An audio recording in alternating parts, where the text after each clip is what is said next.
What's up, ladies and gentlemen? Welcome back to TDPHINSTALK, home of the real Miami Dolphin fans. Listen, y'all go ahead and hit that like button on your way in the room.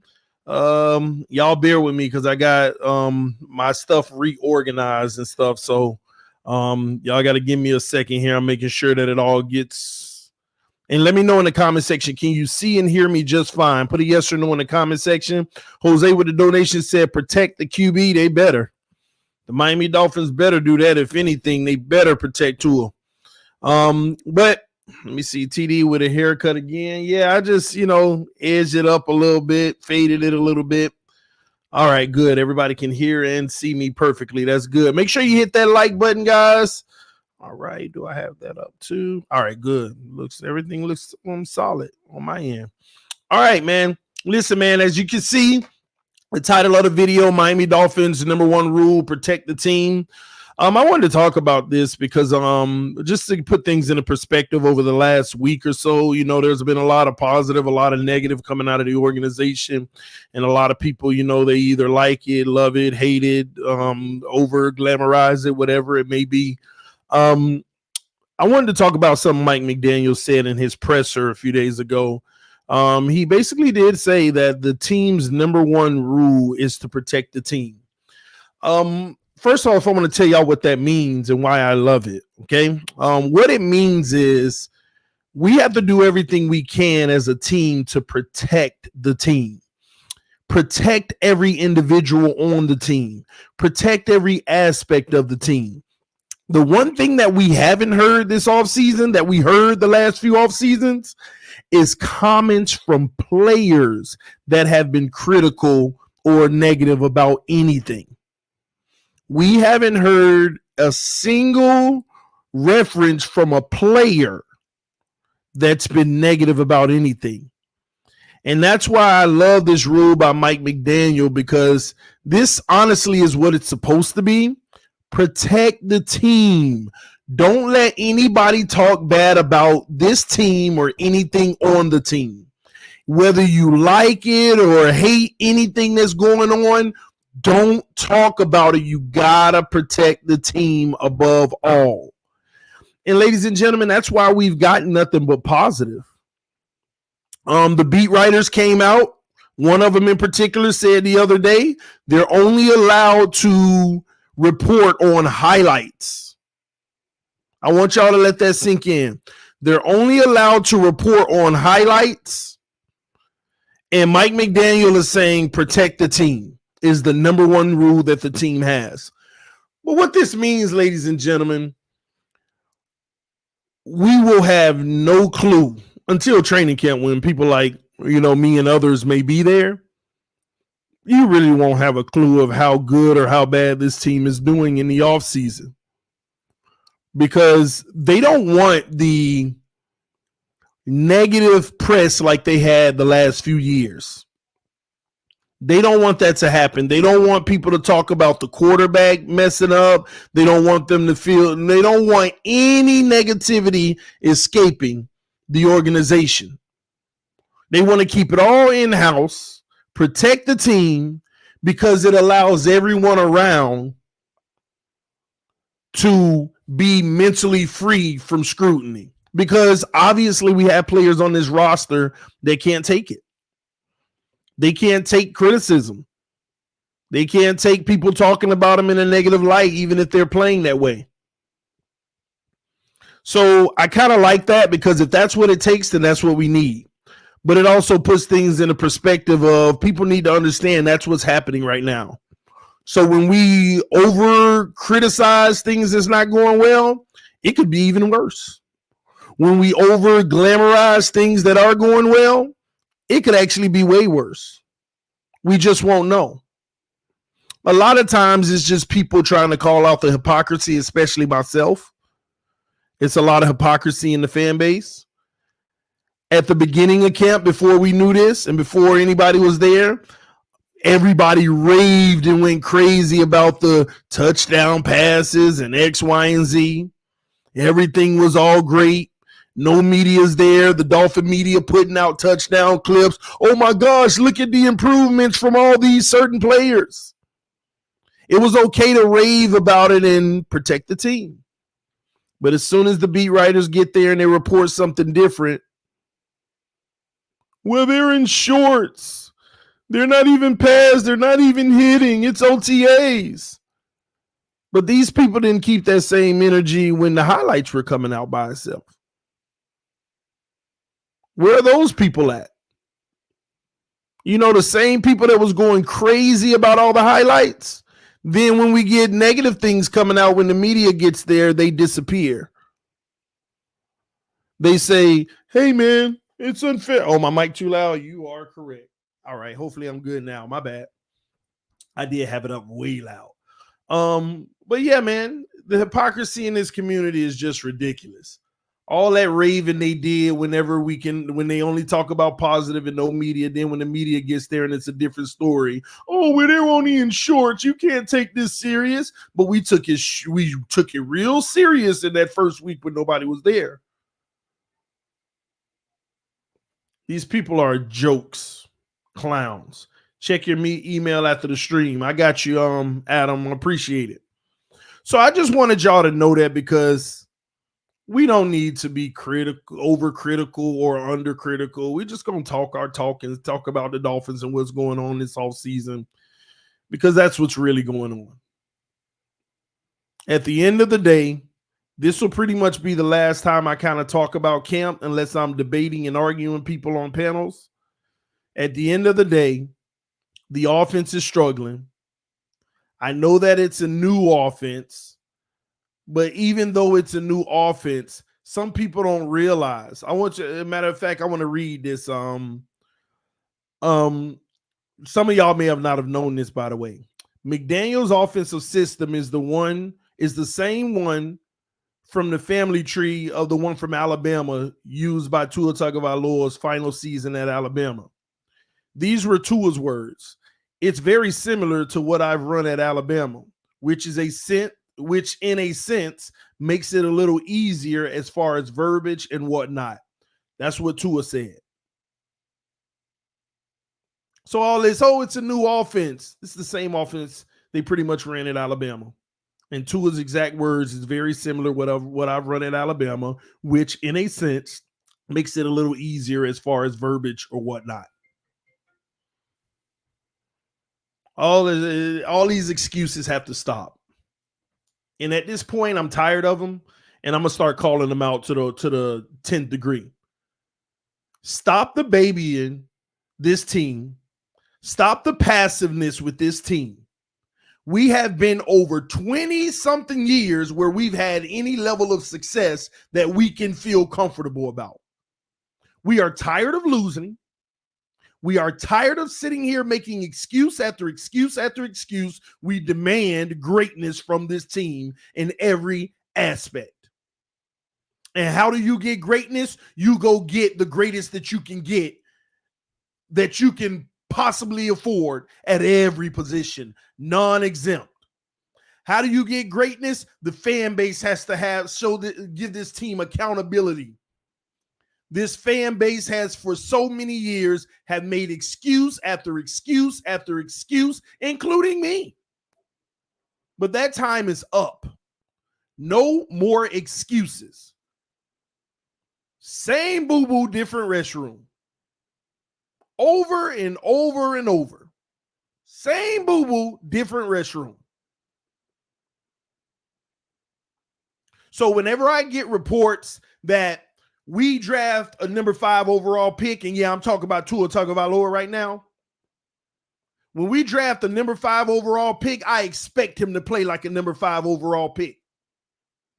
I give him a little bit of wiggle room because of the injury he came off of, but that's your rookie season. You came into your second season underwhelming again. And you've been granted another opportunity after this organization have tried to get rid of you 3 or 4 different times with different players, Brady, Watson, and it goes on. They've been scheming to move on every chance they got, but it never worked out. And now you're getting another opportunity, and what we're hearing out of camp is unacceptable. We cannot go down this road yet again. Tighten up. Be a great quarterback that should be a number 5 overall. This is the year. Get it done, Tua Tagovailoa. No excuses. Not these fanboys, or should I say fangirls, that whoop and rave all day, every day, singing your praises when you haven't done anything on that field, on the gridiron yet to warrant it. Get it done. And if you can't get it done, good riddance.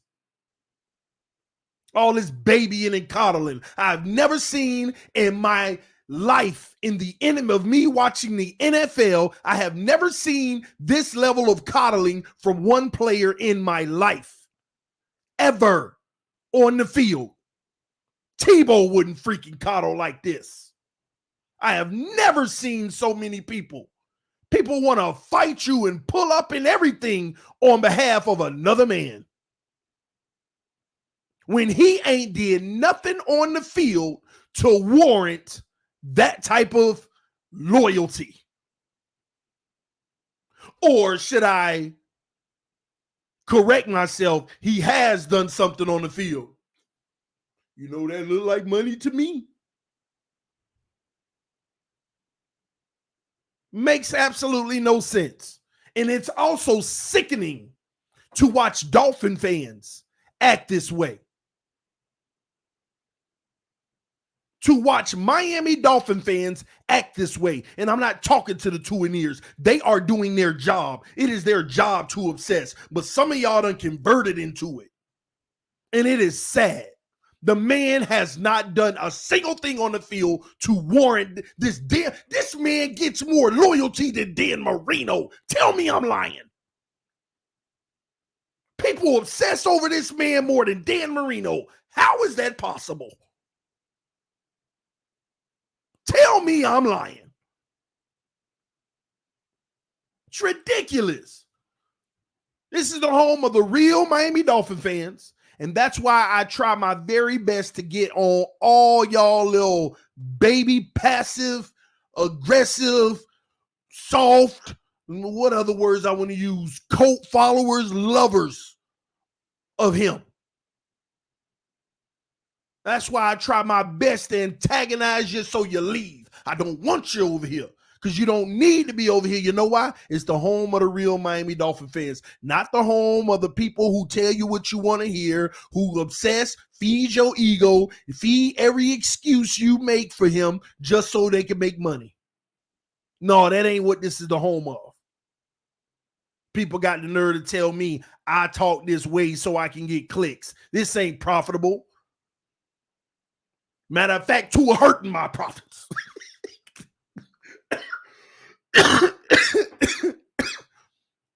If this is about money, he hurting me then. If anything, crazy to me, man. The way people act. Man, they did absolutely. What? In matter of fact, let's be honest here. Me and Ian had this conversation all the time. Screw the NFL. You could take this all the way back from college. What has he accomplished? He came in and throw a pass to win a national championship game. Outside of that, what has he accomplished? The problem is the hype was too big coming in. And if he don't get his behind together this year, good riddance. Good riddance. You got the homie Smoke, who got a YouTube channel. Y'all go check him out. He out here putting polls up. Who's better, Lamar or Tua? And you got these people overvoting Tua. Oh my, this is how bad, this is how crazy we've gotten. This is how ridiculous it's gotten. You got more votes for Tua over Lamar. Man, makes absolutely no sense. And I can't wait for my haters to watch this. Oh, here come TD again being negative. The truth ain't negative. It's the freaking truth. You just don't like it. Matter of fact, you negative because you don't know what positive the truth is. The truth is always positive. You know why? Because it's the freaking truth. And once you know the truth, you can adjust accordingly. People want to be lied to. Want to be lied to. Nobody can sit here and tell me one thing this man has done to warrant all of this other than excuses. Well, his injuries that still don't equate to doing something. Well, the O-line, he still ain't did nothing. Well, the receivers, he still ain't did nothing. Well, they're the reason. Everybody is the reason for what he ain't do but him.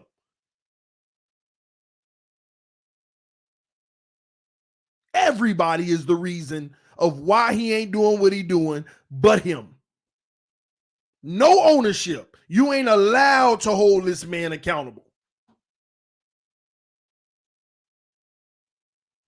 Absolutely makes no sense. Out here, last I heard, it was 10 commandments, not 11. Not 11.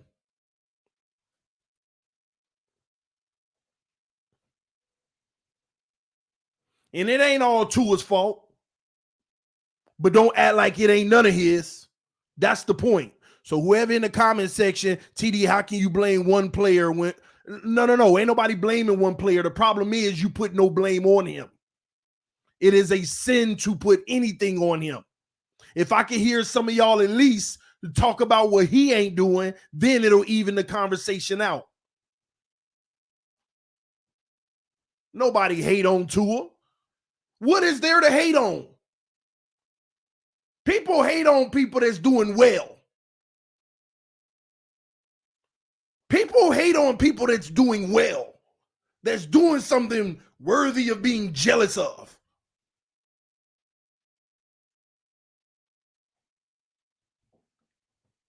Quan said, wait, is this another Tua rant? You better believe it, because I'm sick of it.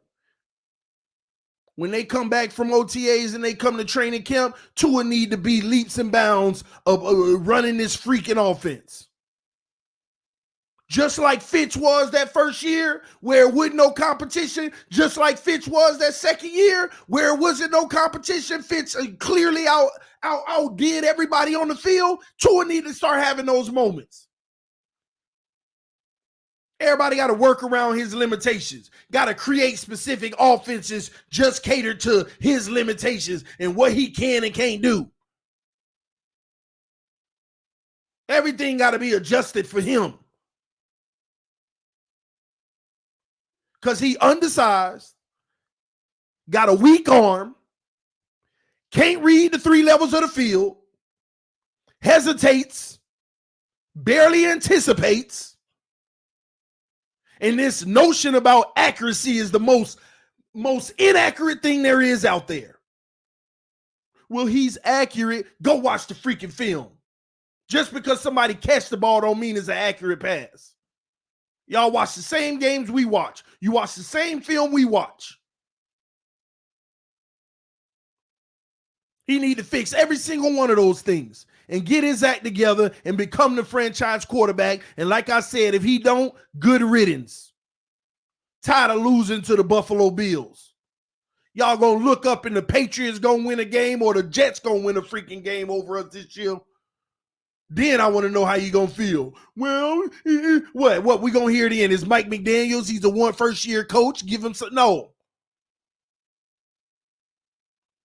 Tua done already got 30 offensive coordinators fired, a head coach.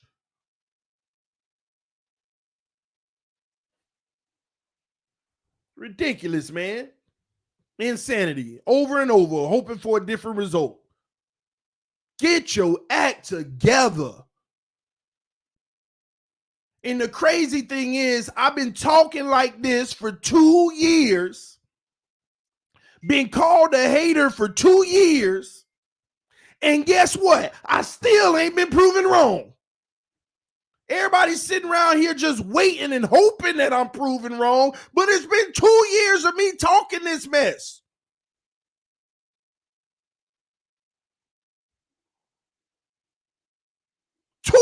I've been talking like this and ain't been proven wrong yet, but they just holding out hope. Oh, if he went to a ball this year, finally he gonna shut TD up. God dog, 2 years y'all been saying that to me.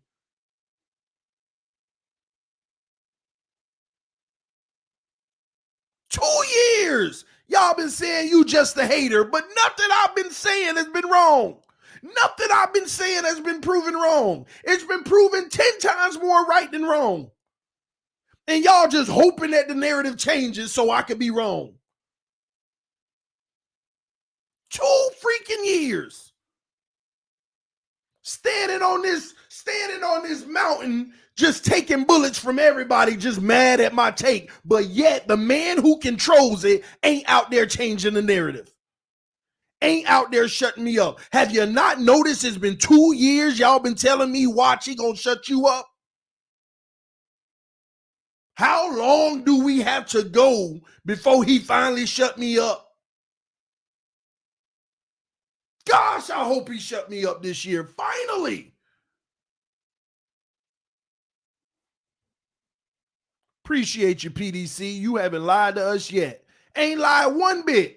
But look at all these people out here skating.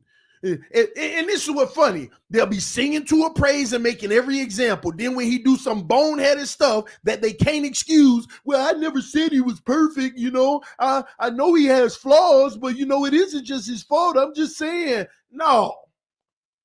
Feeding these lies. Feeding these lies out here. Ain't did nothing on the field to back it up.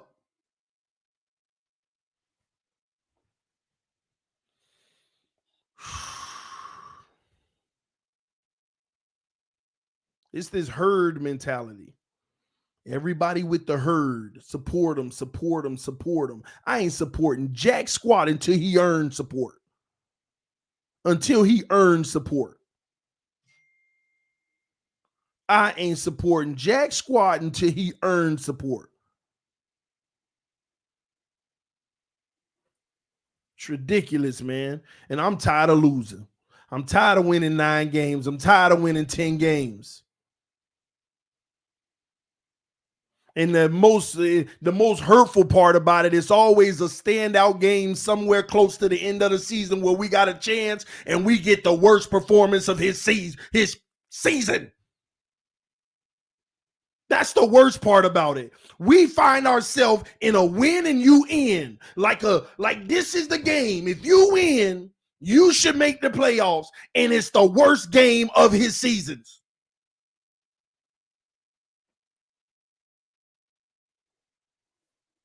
Worst game of his seasons.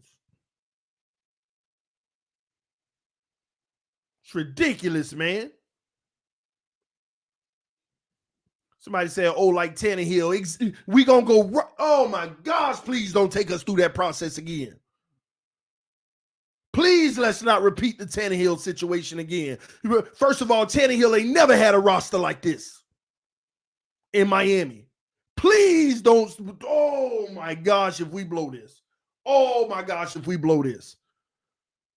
If we blow this, I don't see how it's possible to have a roster like this ever again after this 2-year period. If we blow this.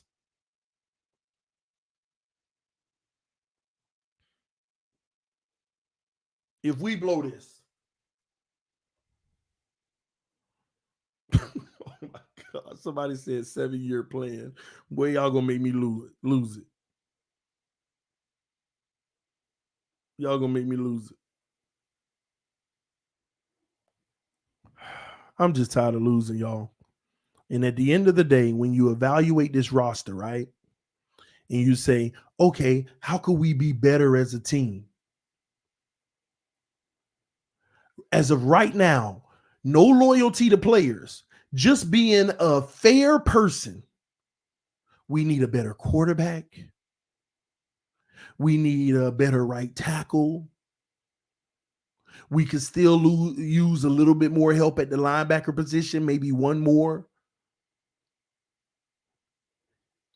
True nose tackle in the middle, a zero tag.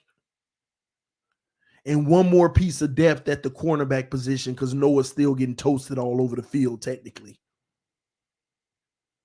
When you're fair and you're honest and you say, how can this team be better? And you don't even include the word quarterback, you just have to keep it 100. Whether we upgrade the position or not, that's a position. And when I evaluate everyone, why would you need a backup another corner when you got two of the best? Because if one of them get hurt, we don't feel good about anything. Omar made a great point the other day because somebody sent me a link of him on the Big O. This was a great point too. You got Noah Igbenogany and Trill Williams out there running on Tyreek and Waddle, and our offense struggling. And Omar said, if you put Noah Igbenogany and Trill Williams on the field against any team in the NFL, they putting up over 30 points. They putting up over 30 points pretty much. Let's just be honest here. You put Trill Williams and Noah Igbenogany on the boundary against any team in the NFL, they putting up over 30. And we out there freaking struggling. I don't care how new the freaking offense is. I don't care how new the offense is. Out there struggling in shorts, in t-shirts, as some people like to use that narrative for the reverse. It's freaking shorts and t-shirts. The quarterback will not have it any easier than shorts and t-shirts. The wide receivers won't have it any easier than shorts and t-shirts. This narrative, bro, they in shorts and t-shirts. That's the easiest way for the offense to have it. It's the easiest form. Well, bro, the O-line ain't really hitting in the pass rush. Even with a pass rush, the defense can't touch the quarterback. He's throwing at free will, knowing he can't get hit. These narratives and excuses. Don't want to hear it, man. EM want to come in? Bro, I'm finna drop the link for you. I got like 10 minutes. Come cook with me for a little before I got to go. It's ridiculous. It's the easiest in the offense will have it when they don't have pads on.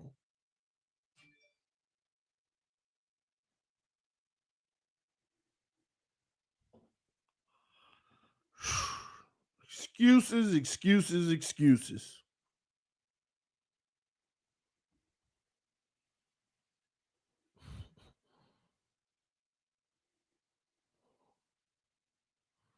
Yeah, somebody say we're being suckered. They're hiding the good plays. That's what they told me last year. That's what they said last year. You think they showing everything? No, bro. They gonna bring it out in the regular season, and Tua's gonna do this and that. Yeah, that's what they told me last year. That's what they said last year. I'm tired of and all these people with these theories of watch when the regular season start. You'll see, and can't tell me one reason why that would be the case. What's up, homie? Yo, what's going on, man? I'm good, man. What you got on this? The only facts that we have to go off of is what we're seeing and what we have seen from a man. And as you know, I've already kind of talked to you before, but I've considered this team with one of our other quarterbacks already at the helm, and what that might be like. That's a very real possibility. That's not even being a hater. I mean, my hopes are up, and I'll put that out there. I have the highest hopes for Tua, but you're absolutely right. We can't we Igbenogamy and Williams, they can't be running circles on our guys right now. Like that's just not what we that should never be happening. And to your point, this is the easiest it's going to be for them right now. When they put the pads on and they're actually getting hit, like what then? I mean, It's supposed to be tougher then you when the pads come on. you play how you practice, man. Man, Pete, what's up, man? Nothing much, TD. I know you don't have much time, and I don't have much time either up here, but I'm glad you came live today, and thank you for having me up. I have something that I've been thinking about in the back for a minute, and I need you to hear me real quick. We saw Tua's balls being wobbly in camp, in shorts. This should not be happening, but we see it happening, and the Dolphins are the ones posting it up on their Twitter. Now we're seeing Teddy Bridgewater's balls floating exactly the same. Now, can this be the PR or the Dolphins organization showing us signs that when they do move on to this quarterback, or if they do very soon, they've been showing us some things that aren't correct and we can be better at that position? Because I don't see no other team, TD, posting those type of wobbly passes. No, this team ain't that calculated. They finding the best plays they can find. And I'm sorry, Pete, but those are the best plays they can find. No, It's I that agree. simple. I hate to agree with you on that, but I think it's a way of them, when they do move on, or to cause a stir because it's working. It's working. It's causing my stir. I was looking forward to Teddy's balls, and now they're wobbling, and they're not floating and spinning correctly. And like you said, it's in shorts, and there's no real pressure because when the defense does put pressure, the quarterback knows they are not going to get touched regardless. This is why they are in shorts and basketball and no pads. So they still get to form their body and throw it good. I'm telling you, this is the only thing I can think of. The Dolphins are going to move off of these quarterbacks, and they're showing us why. I could be overthinking it, but this is what I tend to do most of the time, regardless when it comes to this team. Listen, at the end of the day, people don't understand how good Tua needs to be this year in order to stay on this team past this year. I mean, and I know y'all saw what came out today. Matter of fact, it was just reported. Dave Hyde said Sean Payton was offered mega deal by Dolphins, and Tom Brady doesn't deny interest. What could have been. Everybody already knows what time it is. They have been trying to replace Tua since day one. Like, I want you to think about this. You draft a kid number 5 overall. He looked like trash from the get-go. Let's call it what it was. We blame the hip, whatever we want to blame it. But immediately once they saw what they saw, because I want you to think about it. When Josh Rosen came in, Flores said after 3 weeks, we already have an evaluation. You don't think they ain't already have an evaluation of Tua right away his rookie season? They were screw the hip. They had an evaluation regardless of the hip.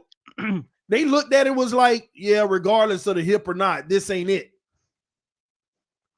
And what did they try to do? They tried to bring Brady in. They've been trying to get Watson for 2 years because the Brady thing situation didn't work out. As a side note, with and everything, kept trying. And people say, hold on, Ron. And people still deny it when the report just came out that Watson did want to come to Miami. And Stephen Ross said, yes, if you could go ahead and settle all of those, screw the criminal. Because Stephen Ross knew what time it is. He knew it wasn't going to be no criminal charges. Everybody in the NFL and back doors knew it shouldn't be no criminal charges because Watson had been honest the whole time about what happened. Yeah, I asked for favors. Yeah, they did them. At the end of the day, it was their choice. Nobody was forced, and it was what it was. That is not a crime. And everybody said, yeah, it still don't look good. It's some egregious stuff, but he ain't break no laws. Hey, his lawsuit is his lawsuit. That's his pocket. He got to pay. But it wasn't no criminal. So everybody knew that. And that's why Stephen Ross, I'll take my chance with the legal, but settle the cases so we ain't got to deal with the crap that the Browns dealing with now. Mm-hmm. They did everything they possibly could to replace Tua, and it just couldn't work because we had to be safe than sorry. And now here we are with him yet another year, and he out there throwing duds. Man. Need better than that. You need better than that. And next year, they probably already got 2 quarterbacks lined up to take his position unless he play like them. Let me be clear. Tuanon and Tua worshipers. Tua got to play on their level this year to keep his job. He got to play great. He got to be a top 10 quarterback this year to keep his job. Do you think that's going to happen? You think that's going to happen? Good luck. Good luck. Good luck, man. Do you think it's going to happen, bro? Do I think it's going to happen? What do we always go back to? Probability versus possibility. Probably no. No, probably. Is it possible? Yeah, sure. And I hope, that's all we can do, man. That's all we can do as fans. And we how many years? Everyone's been saying it. Like 25, 22 years, whatever it is, man. We've had our hearts broken. I'm sick of it, bro. And this I'm is telling crap. you. And y'all who got a disagreement, why don't you click that link and hop on here then? Come get this smoke if you ain't scared.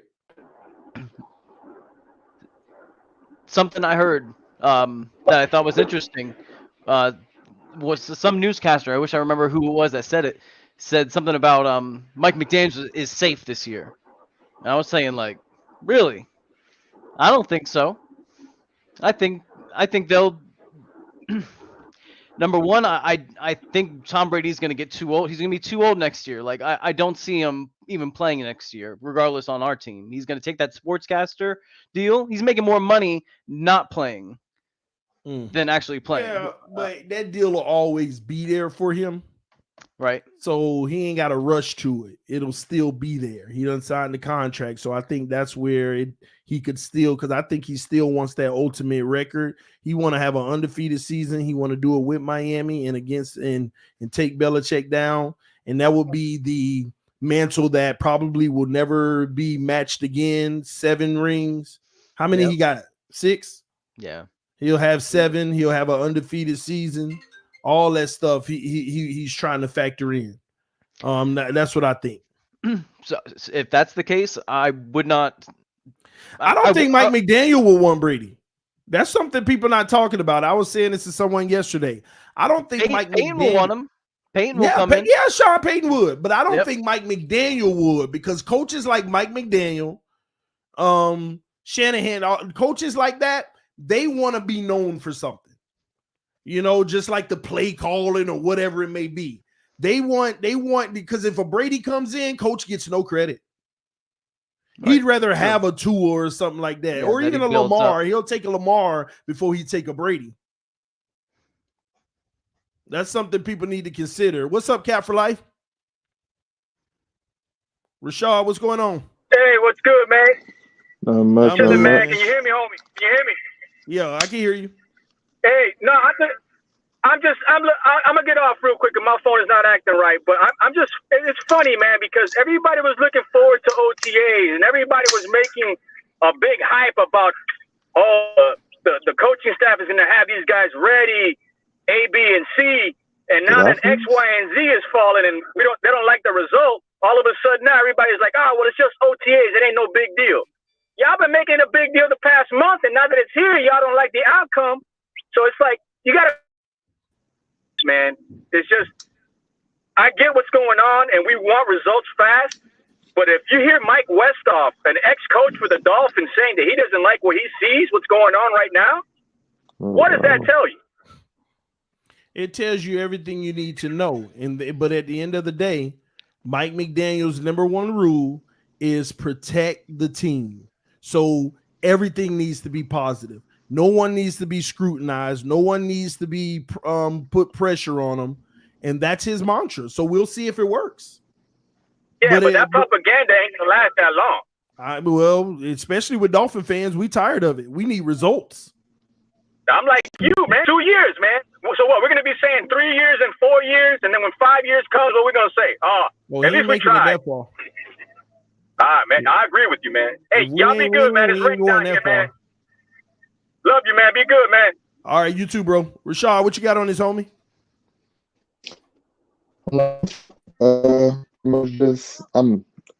I've been taught 3-4 years ago. I don't care too much about the mini camps, all of that. You're breaking up real bad, bro. You're breaking up real bad. Oh, let me see. You might want to go out and come back in. It's pretty bad. Can you hear me now? It's still choppy. All right, gotcha. Nate, what you got on this, man? Or domestic, what's up? Can you hear me? Yo, what's up, TD? Yeah, we can hear you. Talk to me.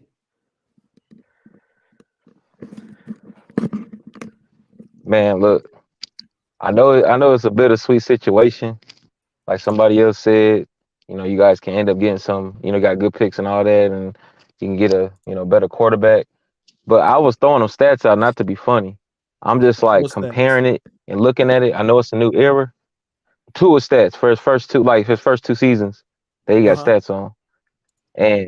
And like what it is I'm noticing the problem. It's not like high volume stats. Really, he don't have enough completions and all that really to be compared to anyone. But if you're looking at the percentage, the passer rating, you're really looking at what it is. It's not like he's just a terrible quarterback. It's just the fact that he doesn't have the chemistry and rhythm right now, but there's some upside. Like I understand, like I respect you being a great fan, but man, you got to give him a chance. Like if you let him get about 400, 500 attempts, then you can really analyze it. But it's such a like minute number. Like right now, he actually looks like he has a decent upside. It's just no chemistry being built. So many different coaches, like you said. So you got to give him at least a third shot, man. It's like just to see. Facebook hate, bro. Well, that's what he's getting. He's getting a third shot. It ain't like I'm not giving it to him. What I'm saying is this is it. You need to get the job done. You need to ball out. Yep. And if you don't, good riddance. You're getting your third shot. I'm not saying he's not.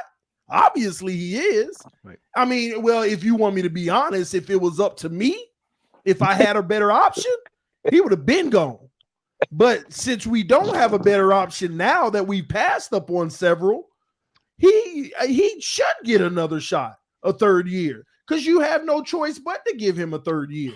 I'm sure that's all exactly for that because there ain't no quarterback that's available right now that I feel like would be a better chance to take. So let's see what this third year gives him with everything around him that he absolutely needs. But in this notion of, give him a higher sample size and things like that, I'd actually argue with you and say he's already in a rhythm. The offense, this is what I'm scared about with Tua this year. I'm scared for the run game. Let me explain to you. It's the same Josh Allen effect. Let me explain it to you. I tell Buffalo fans this all the time. I tell them, you don't want a run game with Josh Allen because he wouldn't look as good. And let me explain why. When you set up an offense like Flores and them did, where Tua gets the dink and dunk, wide open tight ends in the flat, quick slants to Parker, end arounds, jet sweeps, and all of that stuff, right?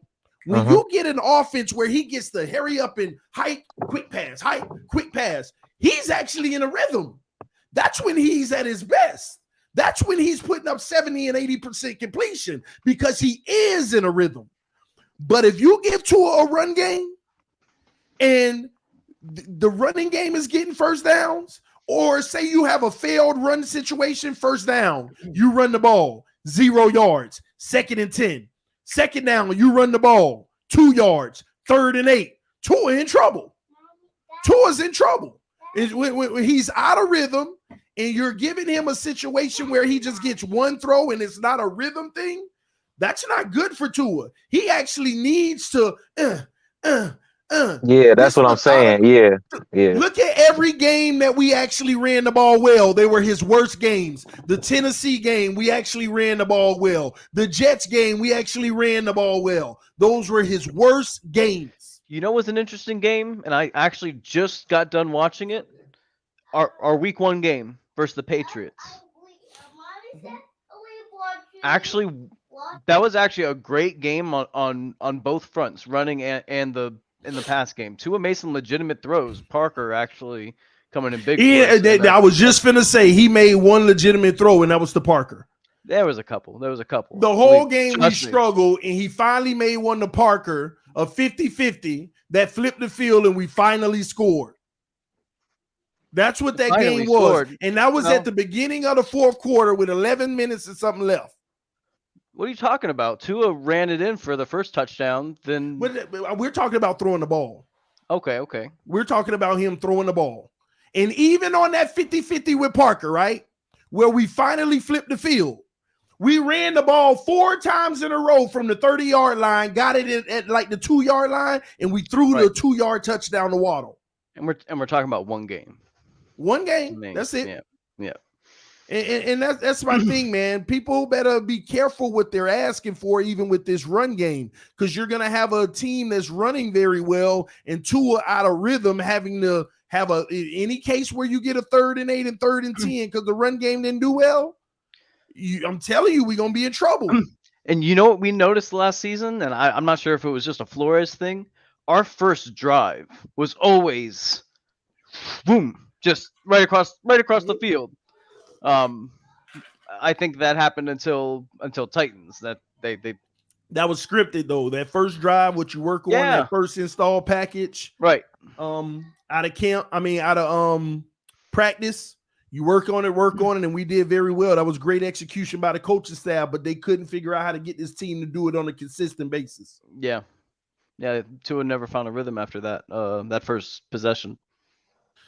Man, listen, y'all. I was supposed to hit it, the rhythm. So that's it. So that's the thing. Will he have it this year? We shall see, man. Here's what I'm going to do. I hope some of y'all can come back tonight because I'm going to do a whole open forum tonight. I'm going to go live tonight. We're going to have an open forum. I want to see if some of y'all can come back. Just want to get, real Dolphin fans' thoughts. What I want to ask everybody tonight, what's the biggest thing you're looking forward to and what's your biggest fear this year? And let's talk through it all. And it's going to be an open panel tonight. So if you're free, make sure you come through. We're going to try to have like 6 people on at a time, but we won't have no individual on pretty much more than 20 to 30 minutes so we can keep it rotating and moving. So and EM say he'll be in tonight, so that'll be pretty cool. But domestic, hopefully you come back. Rashad, I see you backstage. I just got to get out of here. Come back tonight, homie. Sure. And I'm going to hop out. I appreciate it, TD. You're a real one. No, thanks for coming through, bro. And thanks for coming through and adding some, alternative perspective. Again, I respect that. And that's what I ask of people instead of getting in their feelings and going into hate mode. Let's talk about it. Let's debate it. Let's do all of that. That's what makes it fun. We're all supposed to be Dolphin fans here. Exactly. That's it. But I'm about to get up out of here. Love y'all so much. Finna do some shopping real quick. With the kids. I will see y'all this evening. Come back around 8:30-ish, latest 9, and let's just hang out, talk Miami Dolphins football. It's gonna be a long, and I might premiere something tonight. Maybe we'll see. All right, man. I'll see y'all soon. Peace. I am out.